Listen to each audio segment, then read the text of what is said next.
Okay, class, I just want to show you some of the progress I've been making on my poster and some of the things that I did that you may want to do with yours.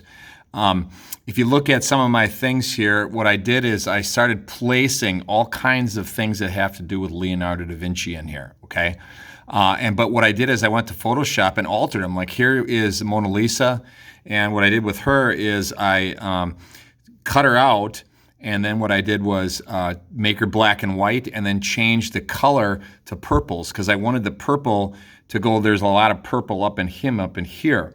Also, you got to keep in mind, I want a good design, so I want to balance this. So you notice I have purple here in Leonardo da Vinci, there's purple here, there's purple in this horse.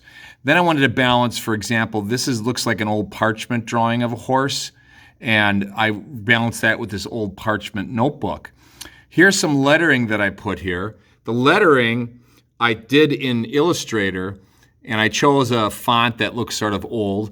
And then what I did is I put it on a little strip of parchment that I created in Photoshop. Let me show you where that is really quick. So in Photoshop, for example, I took this thing and I took my magic eraser and just erased some of that background, and then I saved it as a Photoshop file, PSD. Don't save it as a JPEG. And then I brought that in, and you can see right here, I put it down in this area, okay? So all these things are things that I've altered in Photoshop and then brought in, okay? Now this last thing, I didn't like this background to me, this pattern here is just a little too massive, so I wanted to break that up. So what I did is I took this pattern and I did it in some other colors, you can see right here, okay?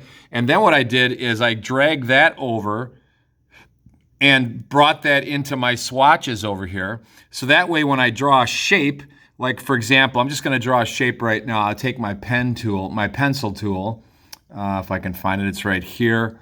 And let's say I wanted to put a shape right here. I could take my pencil tool and just draw sort of a shape like this, okay? And right now, it has no fill up here. And you can see if I wanted to make that shape, you know, another color like green, I could do that, which would look terrible, or I can do a swatch again. And now it's filled in with that same pattern, okay? So I can also, if I wanted to alter these patterns of different colors, I could alter them in Photoshop and make them lighter, and I can do lots of different things with these, okay? So you can see kind of the idea I'm doing. I want to balance things. Purples here, purples. I'm going to get the parchment here and the parchment here. There's some gold here. Might want to get some gold down there. So these are some of the things that you're doing. Notice I'm overlapping a lot of things, okay? Like the horse is going behind this. It's not just, you know, over the top, and then the horse is in front of this. This is in front of that. So every time I go to something, if I want to layer it, for example, if I want to layer this, if I right-click on it, and then go to range, I can go bring it forward, send backward, or send all the way to the back. Let's do that once, and you'll see what happens here. Now it's all the way behind everything. So if I wanted to grab this and put it behind the Mona Lisa now, you'd see that pattern is behind her too, okay?